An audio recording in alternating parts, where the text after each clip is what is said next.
Chill. Going on, ladies and gentlemen. Hey. Good evening, ladies and gentlemen. Welcome to the PRC IAPN Round Table. Tonight is part 2 of the non-pagan view of paganism with Roderick Edwards. So, first of all, if everybody would like to go around the table and introduce themselves real quick. I am Earl Williams. I'm the owner and host of Iowa Pagan News on the Prairie Land Radio Network. I'm Reverend Shadow Wolf. I'm the West Coast Director of Operations for the Pagan Rights Coalition. Give me 1 second, ladies and gentlemen. Okay, we'll go with Christy. Come back to Diaz. Hey, everybody. I'm Christy Mann. I'm the owner and chief editor at Metaphysical Times newspaper. Mr. Diaz.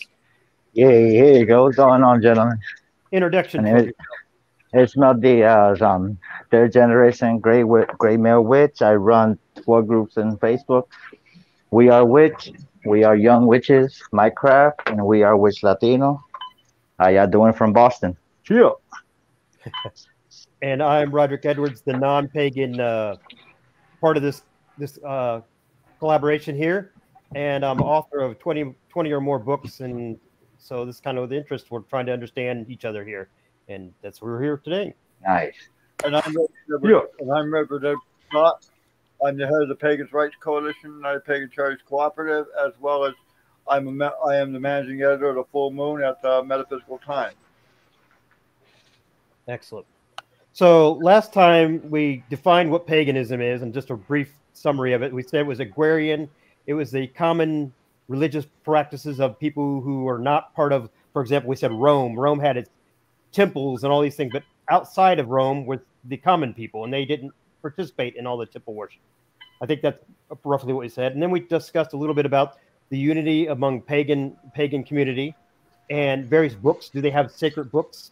We said they have many, but not one specific, like a Bible or a Quran. And then last week we talked a little bit about the morality, or we call it the rule of 3, where I think Ed mentioned it's where whatever you do comes back to you physically, spiritually, and emotionally. So we discussed that as well. But tonight we would hopefully discuss what's called people call it cultural appropriation. In this case, or pagans, when they use pantheons from Druids and Vikings, are they really appropriating their culture? And then second, we're going to talk about the morality among pagans. We talked about that a little bit, but I want to get more into that tonight. So with the first question, if we're ready to go, I'll just set this up. Cultural appropriation is a term we hear now. It's kind of like a politically correct word, but you hear it, to frame it this way. For example, sometimes black people will say, if you wear dreadlocks, you're appropriating black culture. Whether you are or not, that's what they say. Or if you wear Native American headdresses or feathers in your hair and you're not Native American, you're appropriating their culture. So my question to the panel tonight is, are pagans in a way appropriating the cultures of other religions, dead religions for that matter, Druids and Vikings and other things, when they use bits and pieces of their religions? For example, before you answer the question, if I was a Druid or a Viking and I came back from the past today and I seen you using bits and pieces of my religion, would I see a familiarity of my own religion in what you're doing with it? Or would I say you've basically blasphemed it and changed it to something I don't even want it to be? So who wants to stab at that one first? I'll start this one off. All right, Earl. Okay. Well, okay. Now getting to the second part of that, I do believe that, say for instance, if a Celtic Viking were to come back to come forward into this time period, they would see a familiarity of their religion, and at least with most of our Viking or Celtic Vikings and Norsemen in this day and age, they still respect and honor the gods from the past. So yeah, there would be a similarity. And going to the first part, basically Druids, Vikings, and say like Native American, also true. It all basically they all fall under the umbrella of paganism. But why? Can I ask that? We'll dig a little bit further. Why do we get called all those pagans? I mean, sort of like I get upset when I hear some things called myths and some called religion. Who gets to decide what's a myth and what's a religion? We won't get that too far on that. But why can you lump three different, very distinct to me, distinct religions or cultures into one pagan concept? Well, You might be right, but yeah, a lot of them will follow a earth-centered spirituality, which falls under the umbrella of paganism. Okay, makes sense. And as far as myths go, they say that dragons are myths, vampires are myths. There's all these things that are called myths, but every myth that you hear about has some truth basing behind it. Even the Christian God is a myth. Yeah. I mean, if you want to get down to it, I mean, what we call myths and legends, do we know for a simple fact that these are actual beings? Do we know for a fact that these are actual whatever? Christians call their belief in God and whatever faith. So it's the faith that carries us through with whatever people call a myth and what we believe in. Do I think that there's a cultural appropriation depending on what we practice? I wouldn't say so, and the reason why is because there's a certain way that these gods and goddesses were honored back when they were quote unquote part of these dead parts of paganism. Mm-hmm. But those practices have still carried on, whether they were in writings, word of mouth, whatever. So the honoring of those practices is still there in modern day paganism. Now, the thing about me specifically is I'm Norse pagan, but I also practice Alexandrian tradcraft. But I lean more closely to the Norse gods and goddesses because that's where I feel my calling, and that's who I feel calls to me the most. So each individual person has their own each individual deity that they feel a connection to, and they honor that person in the way, or that god or that goddess in the way that is dictated through those practices that they should be honored. So do I feel like if a Viking were to come back now and feel like his religion has been blasphemed? No, I honestly don't, because like I said, that honoring of those traditions and stuff for whatever god or goddess you choose to follow, it's still there. Those traditions are still being followed and adhered to this day, no matter how old I think ranches are. if a Viking would come to life in these modern times, the way things are going now, I don't think there'll be disappointment. I think there'll be more of a celebration and an achievement, knowing that they actually what they started is still honored to this day.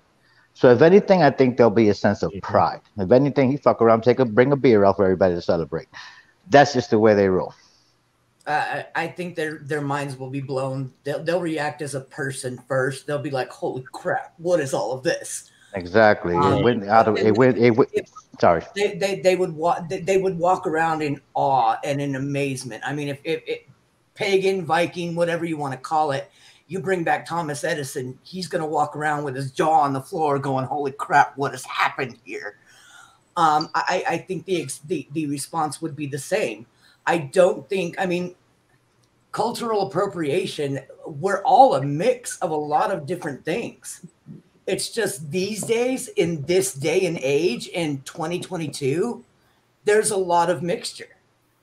I'm not any one thing. I don't think there's anybody here on the panel that is 100% any culture. We're all, especially here in the States, we're all a mix of several different things. So yes, we've appropriated from different cultures and aspects into our individual lives, but I don't think paganism in any sense of the word is any different than that.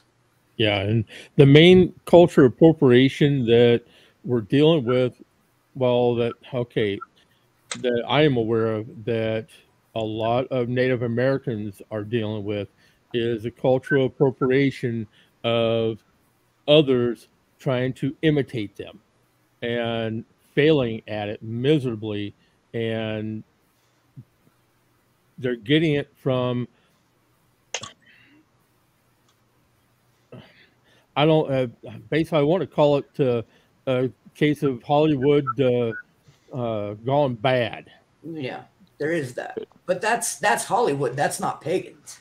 No, That's a big distinction I think Yeah. that we need to make is that right, that is Hollywood. That is not pagans. Pagans Right. don't. right. No, we're not out there going, oh, well, if you don't believe this, then, I mean, there are the few that are, but I don't think that's a pagan thing. That's a Hollywood thing. Right. In the pagan traditions, okay, the borrowing of pantheons and everything else, most of us pagans who are studied, and I mean immensely studied, we study the mythologies we follow. Okay, like I follow a lot of the Norse pantheon myself. I've read the entire poetic Edda, okay, and studied it immensely. So therefore, if I'm going to appropriate, if you will, or their belief systems, I'm going to, of course, study their belief systems intensely. There are pagans out there who focus on the Eastern mysticism, like the Hindu and Vedic traditions, that have done immense lot of study in in Sanskrit. They do immense lot of study in the mantras and they do immense lot of study in tantric medicine. They do immense lot of study in the Vedas. They do immense amount of study in even so far as the chakras and mudras and yoga and all the other Eastern mysticism. And these are also pagan traditions. These are pagan traditionalists who will study Eastern mysticism. But the thing is, I think one of the things that makes pagans different than most people is if we appropriate things by educating ourselves about each individual belief system that we choose to emulate. Rather than appropriate, we emulate it. But we do it by studying. Mm-hmm. First, Exactly.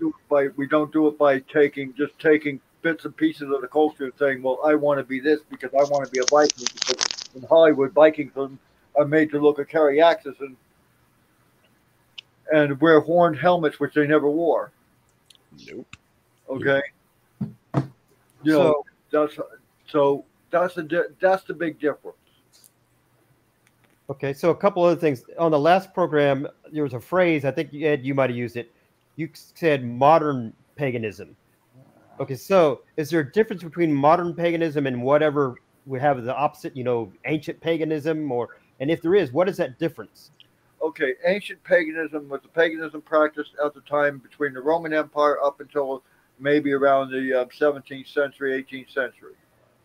Okay, that would be considered ancient paganism. Mm-hmm. Modern paganism got its stem and beginning to the spiritualist movement in the 19th century all the way to current. Well, I'm gonna kind of go with Roderick here because I don't disagree with that, but I believe paganism started well before Roman times. Oh, it did before Rome. Oh yeah.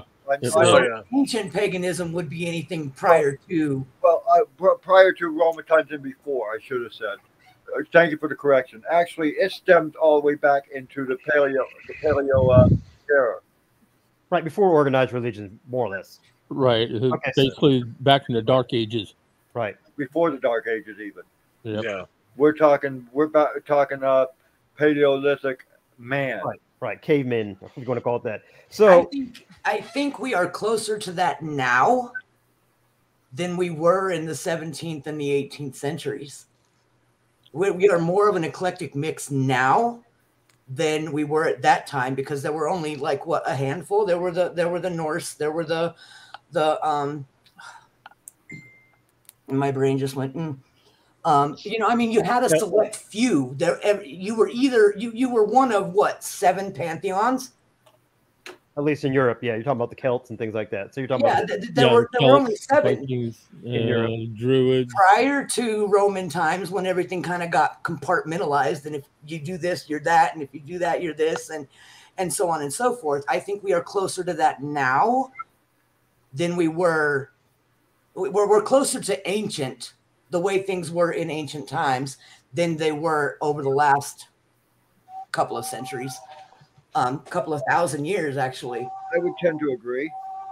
I don't think that there's a difference between ancient paganism and modern paganism, and I think to call what's happening now modern paganism would be mislabeling that, because paganism never disappeared. Right. So what you had in the 17th century and into the 18th century was you had the Spanish Inquisition, you had these witch hunts going on. So these people that practice paganism and practice, the path, or the old ways is another terminology. They went more underground, so things didn't get written down. Things were passed along by word of mouth. Things were kept inside families. So you saw more family practices happening. You didn't see covens meeting. You didn't see a general public meeting of these people unless it was done in secret at a prearranged place. And even when they did that in great fear of their life, because they were being hunted as devil worshippers, what have you, because of what they practiced.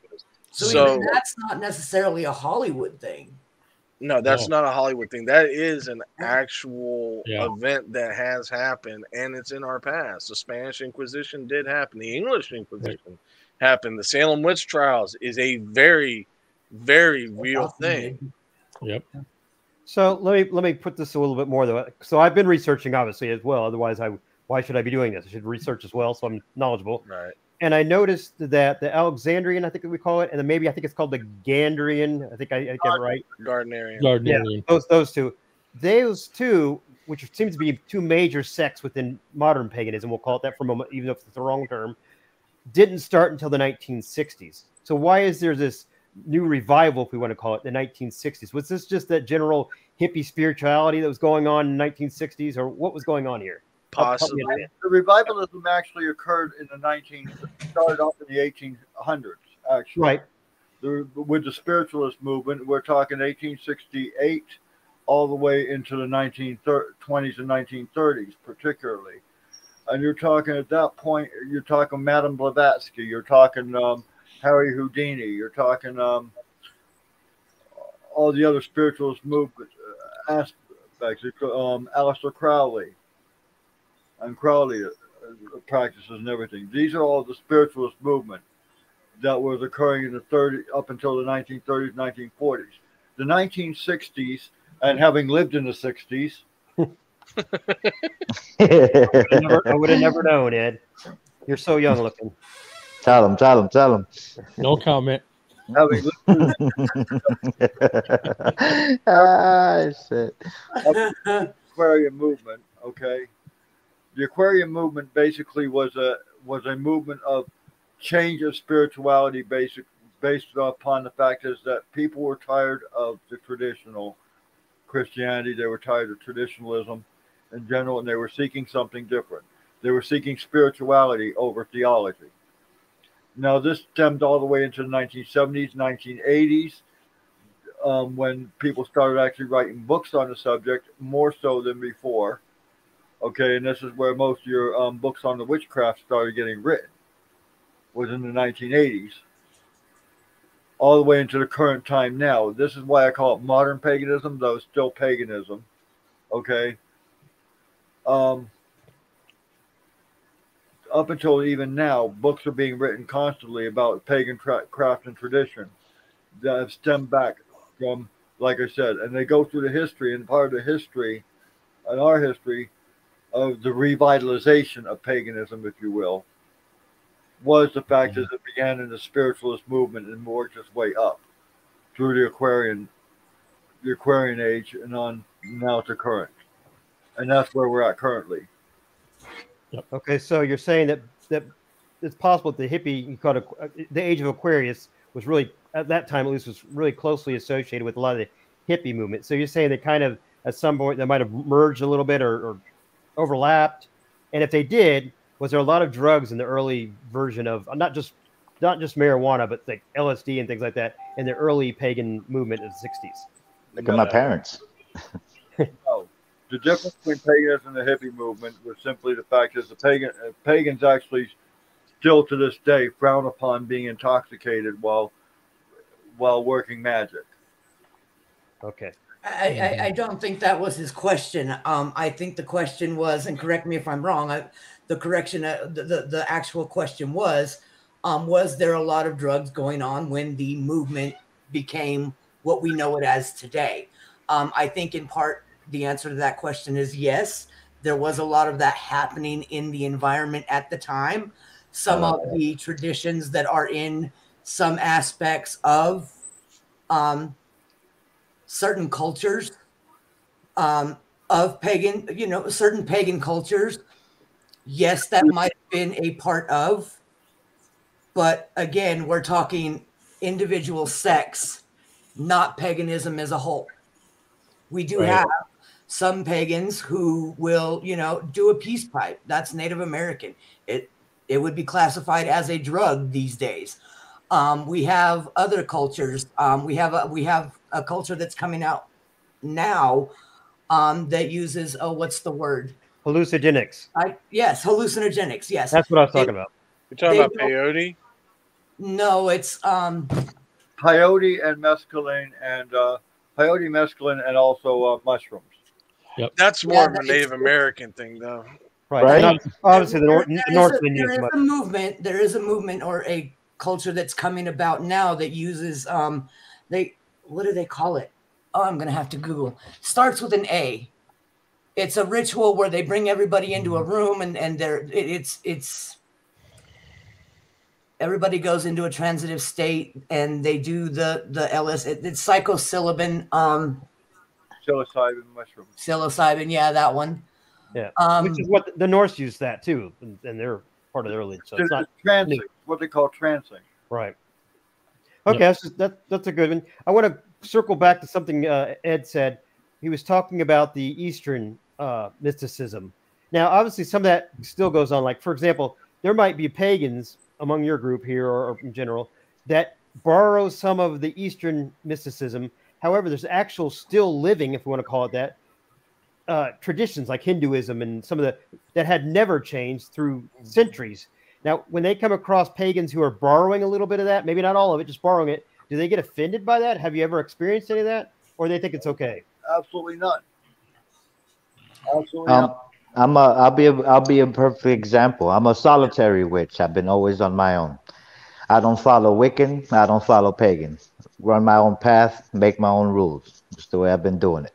But as a solitary witch, we also learn how to adopt and adapt to basically everything that's around us. Now, if it's a pagan that we want to choose, we can go pagan. We can choose Wiccan if we wanted to.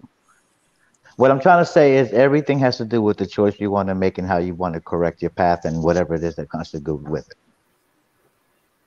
Very good. All right. Tell you what, we're going to take a quick commercial break, and we're going to be right back after these words from Metaphysical Times and Sister Moon. So stay tuned. We'll be right back. I just walked into this coffee shop. You'll never guess what I found. All the help is deeply engrossed in Metaphysical Times. You should too. I'm at the Egyptian, 475 Park Avenue in Idaho Falls, Idaho. You get your very own copy for free, and we're open till 10.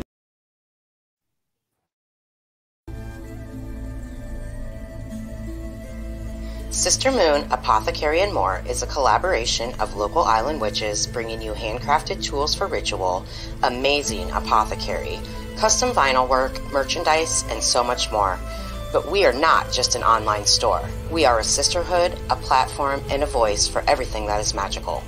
Join us for our famous Tarot Tuesdays from 11 to 4 Eastern Standard Time for a discounted reading with our amazing in-house intuitive reader and priestess, Wolf Spirit Energy, Beverly Oberlin.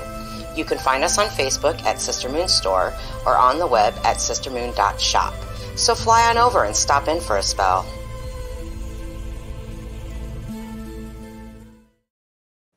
And we are back, and we are joined by Roderick Edwards, who's our special guest tonight, along with our usual round table.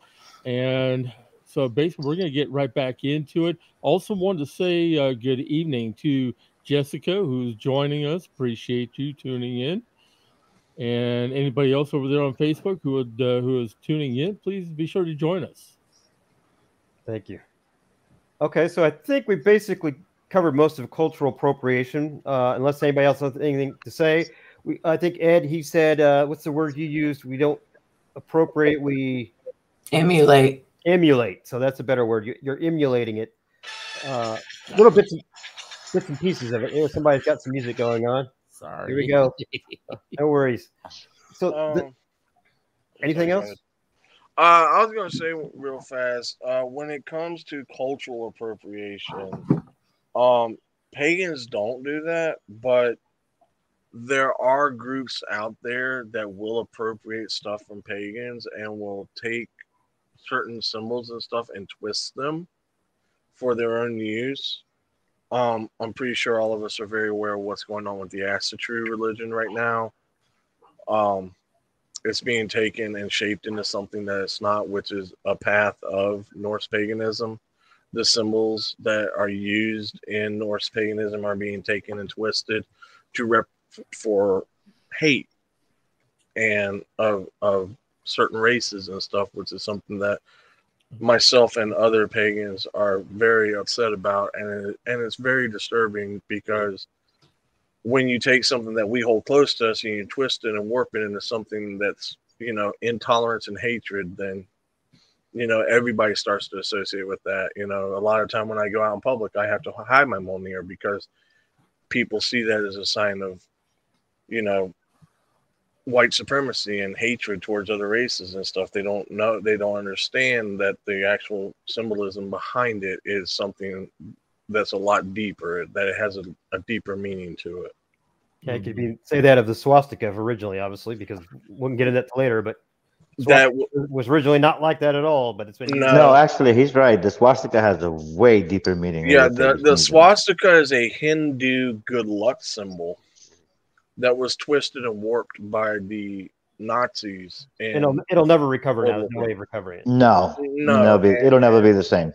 And that's the problem. And it'll never be the same. I think if enough effort was put into recovering it, I think as big as the Norse community has become, a group taking that and twisting it will have an effect, but I don't think it will grow.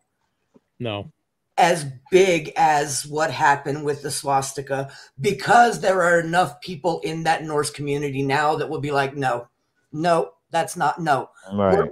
We're out here. We're you know, I mean, we may have to hide it from certain people, but we aren't having to hide it from our government. We aren't having to hide it from the people that could really do some massive damage to us. And there are enough in the community now that I don't see that becoming as bad as the swastika became. It's a small percentage. I mean, it's all over TikTok. When this started happening, it hit social media, and there were multiple videos, multiple YouTube videos, you know, multiple what have you, posts on Twitter, posts on Facebook from the Norse pagan community saying, this is not what we stand for. This is not what we represent. This is not what being an Asatru is about.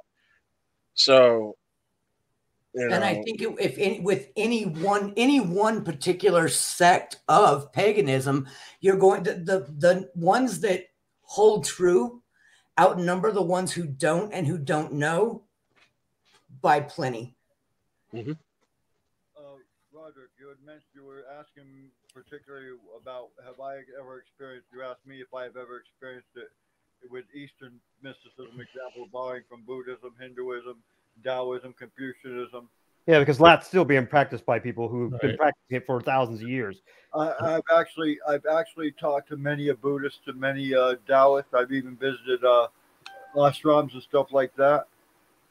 And from the personal side of it, within the ashrams and everything else that I've been in, they actually appreciate the fact that pagans are, you know, practicing their religious beliefs to the best and understanding and associating themselves with their religious beliefs. So they're actually more appreciative than again, or they're not saying much about being like misappropriated. You know what I mean? Right. So another question, more of a gentle question. So it has to be. So your intention is to honor and appreciate their religion. However, as human beings, we may get some things wrong. Do you ever actually should have gentle correction from them? Hey, Ed, this is not quite how we think this or how we believe this. You might want to adjust your thinking here. As studies as you are, has that ever happened to you? Not really. Okay. We're just checking. Honestly, does that mean it doesn't happen? No, absolutely not. I mean, there are those among us who are, well, if you're not doing it this way, you're not doing it right. Right. It's become such a big and eclectic mix of people now that to do that would be just rude in general. We all practice our own ways. And my way may not be the same as Ciarin's way. My way may not be the same as Ed's way or Earl's way or anybody else's way. It may not be that way, and we all understand and respect that. I think most people do. Yes, there are. I have run onto certain people who basically get all twisted with.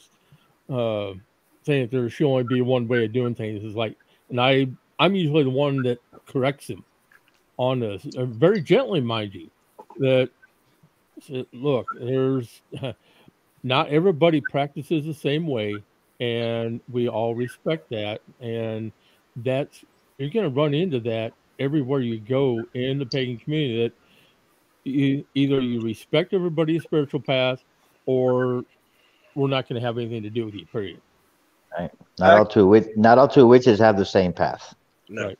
Absolutely not. Back in the 80s, okay, yes, it was commonplace for traditionalists and traditional craft covens, right, to have a little bit of infighting, okay, to where they believe that theirs were the only ways and the correct and proper way of practicing craft. It happened very frequently in the 80s. It happened also in the 70s and the 60s. Okay? With the rise of paganism as it is occurring now, though, right, there's been a change of that attitude and a change of that perception. I'm a traditionalist, Alexandrian Wiccan traditionalist, but I accept all craft practices as equal to my own practice. Yep. In fact, I incorporate a lot of other craft practices into my practice, and I even teach my students, regardless of whatever practice they personally have, right, that they're welcome to even have that practice. One of the things I even tell my students is one of the courses I have is you create your own rituals. Okay, my students not only create their own rituals, but they choose whatever pantheon they feel appropriate with, and they perform that ritual. All right. There's crossover. I'm just going to throw this in here. There's crossover among us as well. I mean, I haven't practiced with Ciarin directly, but Ed and I have practiced together. We have performed magic and performed rituals on each other. I'm attending a new moon festival this evening. Not necessarily part of my specific practice, but openness to being a part of something that is a celebration of something that is near and dear to my heart. Right. There's a lot of crossover, and I mean it's basically, if you're throwing, let's take a non-pagan approach to this. You're throwing a party. It can be to celebrate a cat walked across your yard for the first time in 3 years. All right, you're celebrating. Do you want a bunch of people from, only the people that think celebrating a cat walking across your yard for the first time? Or do you want anybody willing to come over and say, hey, congratulations, that's kind of a big deal? That's a good way to describe it. If you want the acceptance, the appreciation, and the co-celebration, you let in whatever comes. Otherwise, you're cutting off good things in in several directions. I think that's what the pagan community now is becoming more and more. And that's something to celebrate. Right. So before we go on, because you've opened another, I get that. And that's wonderful. there has to be. You can't tell me it's not all love and kisses and sweets. There has to be groups of people, not just one individual, but groups of people like, okay, these people have gone too far off the deep end for us. Is there any of that at all? I mean, let's say I'm Oh yeah. a group of people that not just practice nudity in their worship, but let's say what's the thing where multiple people? Damn, I can't think of the word. Where orgies, orgies and things like that. Just really off the wall stuff that you wouldn't. It's illegal in some places, but do you guys push back? Do you experience any of that? And what would you do if you did experience any of it? I experienced an orgy when I was 24. And ain't nothing wrong with it. It's just a bunch of horny old people wanting to do some things. That's all it is. That was just an example. There could be all kinds of other examples. This is the way I look at it. Is to each their own. How you practice your craft is how you practice your craft. How I practice my craft is how I practice my craft. I had the fortune of being trained by Ed. I also had the honor of being trained in his coven and working through the degree system through the Alexandrian Tradcraft in his coven and becoming an elder in that coven. Nice. So, the craft that I practice isn't the same that Christy practices. It's not the same craft that Earl practices. It's not even the same craft that Ed practices because, like I said, I'm more Norse pagan than I am Alexandrian. So even though me and Ed might honor the same gods and goddesses, the way we go about doing that and the rituals that we do that with are more than likely, if not 100%, completely different.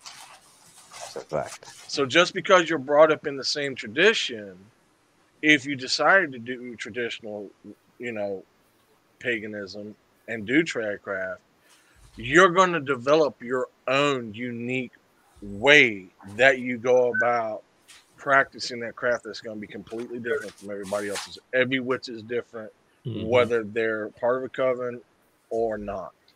There is no one way. Okay, there's absolutely no one way to the Creator. All ways are equal. Are there people out there that will disagree with that? Yes, absolutely. There are people out there that will disagree that the sky is blue or that the grass is green. Or the earth is flat. Or the earth is flat. Are those people among us? Yes, absolutely. Yeah, hands down, without a doubt. That's a human trait. Right. Not a pagan or non-pagan trait. So, yeah. I'm ready to move on to the next one because you guys opened the doors for me here. One, and give me a moment to set it up so we don't, oh my God, what's he saying? But what I've heard so far is, and what probably a listener of a non-pagan persuasion might be hearing is, these people are saying you just be an individual and make up whatever you want. That's what they might be hearing. I'm sure that's not what you're going to correct me here in a minute. However, I want to also tie that to morality. Now, we talked about the rule of three. Whatever you do to somebody comes back to you in three. Ed described it as it comes back to you spiritually, emotionally, and physically. But I want to get more into the morals. Are there some shared morals? For example, most religions or non-religions, everybody, even if you're in atheistic countries, they would say lying and cheating and killing is an immoral act. However, I want to talk about things like, and again, these are subjective to some degree, so I'm trying to tread lightly. But in some religions, whether it's Christianity or Islam or some other religion, homosexuality, transsexuality, abortion, even racism might be okay in some other religions if it means keeping to our own selves, our own people, blah, blah, our own kind, blah, blah. I want to understand, is there any kind of morality beyond lying and cheating and stealing that is common to most pagans? You would have to ask each pagan individually how they would answer that question. But why is the question? Why? Because it seems like now, again, we're getting back to we just make it up as we go. I can make it up as we go. Is there no solid foundation for morality within shared paganism? Go ahead, anybody take a shot at it. Not that's spoken, not that's written down, not that's plainly laid out. No. I will agree with Christy on that and say there is not one certain strict moral code within paganism, but there are moral values within humanity, right? And that is the key point of pagans. We believe in what's called human moral value, or the value of humanity and the value of creation. Thus, if you are in well, I say it this way: we don't believe there's black or white magic. All magic is, for example, is a physical manifestation, manipulation of energy in accordance with one's will. Right. It has no moral value, and the same thing applies in human condition too, in human conditioning.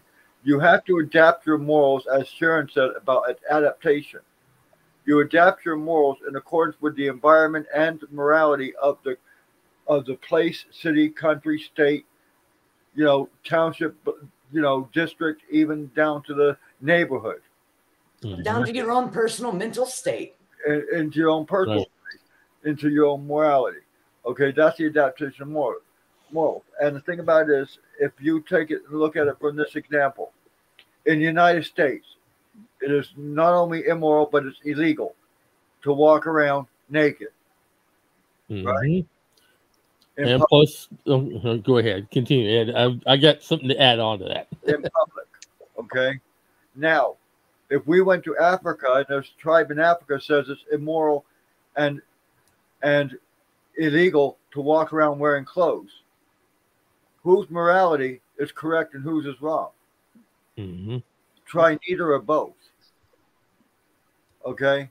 We cannot place our moral values upon others. And that's one of the key things in paganism that you will find in common paganism, is we do not place our own moral values upon others. Instead, we judge our own morals based upon our own actions and our own attitudes, and we adjust our morality in accordance with the conditions we live within, the societies we are part of. That is correct. Okay, so I'm a big believer in premises. A premise, if it's pushed, you can see whether it's true or not. So, example, what you just said, two things. One, you said human morality. For example, in Christianity and some other religions, humanity begins or the life begins at conception in a lot of religions. So, therefore, you'd think that as pagans, they would say, hey, we want to protect humans, so they should not kill humans, so they should be anti-abortion. Secondly, if there was a group of pagans who, I don't say white pagans, Hispanic pagans, whatever, who said, we're going to keep to our own people, would that also be but yet Ed says, hey, no, you can't do that. You're being racist by keeping your own. You need to branch out. Would you do that, or would you say leave that alone? Hey, that if Ciarin says, hey, I like to only be around Hispanics, which I know he doesn't, but if he said that, you're saying that he'd be justified in that, and who are you to say different to him? Is that what you're telling me? Basically, yes. Okay, I'm just making sure you're consistent with what your premise is, which is good. It looks like this. Okay. What's good for Ciarin is good for Ciarin. It may not be good for me. But you wouldn't say he's immoral. You wouldn't say he's immoral. Exactly. No, it's not immoral. What might happen is we are technically racist. What a lot of people consider racist. No. Okay. What might happen if there was something that somebody was doing in their practice that was, visible to a large group of people, and there were people in the group that didn't agree with that particular practice. They would be like, oh, okay, well, cool. That's what they're doing. I'm going to go over here. More power to you. Exactly. And they will be more power to you. Enjoy your day. Blessings, whatever. So some forms of racism, if it existed, which I don't think it does, but if it did exist, would be okay. Is that what you're saying? Like, let's say there was a group that said, we're Norse, and therefore I was watching the sequel to Vikings. It's called Valhalla, and they have and obviously this is Hollywood, but they have a black lady in charge of Kattegat, which is not likely. It could have happened, but it's not likely. So what if I was a purist and I said, no, the Norse people only have white male or white people, blah, blah, blah, and I was trying to be a purist. Could you call that person a racist, or would you say, well, that's how they see it, well, and therefore there's no moral issue? You could, but you also have to look at the history of how the Norse converted people over into their religion also, because there were people that they took as quote unquote slaves that were from different races, right, but not as the queen of etiquette, and they were embraced into the Norse path. They were adopted as family members into Norse families, children that were adopted in because for whatever reason, and they became leaders inside the Viking community. So is it possible that a Black woman could have been running Catacat because she was embraced by a Norse family and raised in Norse paganism because she was kidnapped at however old. Absolutely. Absolutely, yes. I'm not just Okay, one of the key things before I let Earl speak, because I mean Earl's been trying to say something too. Mm-hmm. One of the things that I always keep in mind is a thing called judgment. Whenever you point a finger at somebody, how many you got pointed back at you? You got double the amount. You got 3 times the amount, actually. Yeah. Okay, and the thing about it is, in the pagan community, in the general pagan consensus and the general pagan populace, we are not judgmental people. We do not point fingers. If we tend to disagree with those who do, actually. Those who have tendency to censor or point fingers or anything else, we don't associate with it. They're to each their own. But the general consensus is, you know, judge not lest ye be judged also, which also is a Christian tradition, I believe. Yep. He who is without first sin, first cast lot. I think the reference you're looking for, Ed, is judge not, for you shall be judged in the measure that you judge. Yeah. And the thing about it is, like I said, I just paraphrase it to judge not lest ye be judged also. You know, as much as we can say all this, people are going to judge anyway. Yeah, exactly. Yeah. People are people. Yeah. Well, I think the uniqueness of paganism is that that pagans understand people are people and deal accordingly. Right. Earl, you wanted to say something? Oh, sorry, Earl. Yeah. Well, basically, going back to what I would call people who want to basically have their own little circle, not have anything to do with anybody else. That's what you call a clique. And that's the way people are going to look at it. It's not defined as racism. It's basically defined as a close-knit circle that doesn't want anything to do with anybody else. That's perfectly fine. They can do what they want. So go ahead, no problem. But that's what it's referred to as a clique. I think enlightenment plays a huge role in that. The more spiritual you are, the more you become accustomed to, and you realize that the things that hang you up go away. You're not hung up by a clique that wants to do things their way. People, you can't control other people's behaviors. When you realize that, what's left? I do what I want to do. I do it the way I want to do it, and I don't worry about what other people are doing, thinking, saying, smelling, or anything like that. So realize again that the listener and obviously the board here, which I think you realize this, but realize that I'm not talking about people judging pagans from the outside.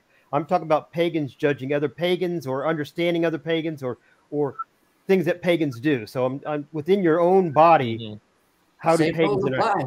Yeah, but there has to be some point of morality. We've been talking about I do my own thing. I do my own thing. Is there any kind of certain morals that we can get to? Again, lying, cheating, killing. I think we all, whether you're just as human, would say those things are wrong. But what if we had a pagan group, and maybe there is such a one, that said, you know, life is so precious that if you abort anybody, then you're killing life and you're betraying humanity. And they're really adamant about that. I don't know if there's even such a thing like that within your group. We live by a rule: harm none, don't hurt nobody either. Right. I get that. Despite all that, it's going to happen to us regardless, and it's going to happen to someone. It may happen to one of us today or tomorrow. That's a choice. Yep. I don't think that's an obligation. And as far as morally going, we don't, we have both sides of the coin. Some pagans believe believe choice should be the ultimate rule. Some believe that life should be the ultimate rule. What I believe does not have to be what everybody in the round table believes. What they believe doesn't have to be everything I believe. There's no... But I'm pushing it further because the reason why it's different is because in various other religions, individuals may have a belief, like a lot of Catholic. churches, for example, an individual Catholic might say, I'm okay with choice. But the Catholic doctrine says, no, based on the scriptures of this, this, and this, abortion is wrong. So what I'm looking for here from you guys is there any cohesive morality beyond lying and cheating and stealing and killing that is different among pagans than it might be from non-pagans? We're not religion. Paganism is not any particular religion. Well, you have some shared beliefs, right? No, yes. Paganism is okay. It is a shared belief, yes. But paganism itself is a spirituality. Right, a spirituality. Religion. It is not an actual religion. Right, but there has to be some cohesiveness, even as spirituality. There's no. That's the beauty of it. That is the beauty. There doesn't have to be anything. That's the point. It really doesn't. That's the beauty of it, Roderick. That spirituality does not have a law or a rule or a system of order that says you must be this or you must be that way. Spirituality is an absolute faith and belief in the creation and divine creative force, and an absolute commitment to that creation, period. And recognizing that you are just a small portion of the larger creation, but you're also a co-creator within that portion. That's what spirituality says. Religion is the thing that drives people, because religion is controlled by man. Religion is what makes people turn towards having a set of obedience and rules and guidelines. You must do this and you must do that because this is what the Bible says, or this is what. Exactly. And that was set forth by the church. And that's set forth by churches. That's set forth by man in controlling man and governing man and setting moral standards. Spirituality stems beyond that. Spirituality stems beyond the whole awareness of self, the whole awareness of universal law, the whole awareness of universal truth, and the whole awareness of the creative force. Okay, so moving back to universal law, then universal law would say lying and cheating and stealing is killing is wrong, right? Is that right? How do we know that? We don't know. I'm not asking you. I'm asking you. I'm being neutral. Right. Well, that's the thing, is none of us know what universal law states because it's universal law. Okay, so lying and cheating and killing might be okay. That's up to the individual person. In some cultures, maybe, but when it comes to us pagans, it goes back to human morality. You have people that live stringently by the don't kill, don't lie, don't cheat, don't do these things. All right. If you take them literally, you would be going to some bad place, that there would be some very bad consequences that happen to you. Some amount of justice. If you killed a bug, thou shalt not kill. Well, thou shalt not murder. Includes everything. That's the pagan belief. It doesn't just apply to this person or that person or this sect or that sect. It applies universally. We don't kill a bug. We don't lie.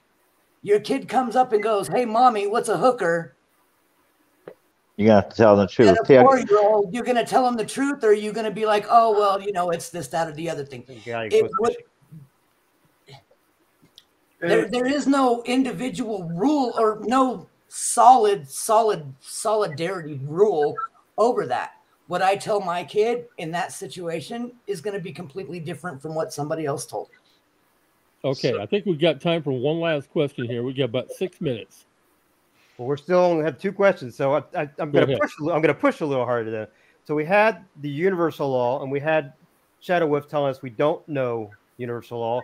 Then we had Christy saying, which is fine. I'm just trying to compare this. We had Christy saying that we all kind of come to our own conclusions of, because no matter what you are, pagan or not pagan, these things happen. And we all lie because it's just matter. We all kill because even if we don't mean to. That's just human nature. However, I'm still looking for some kind of cohesive, even within your spirituality. Maybe I sidetracked this by using the word religion.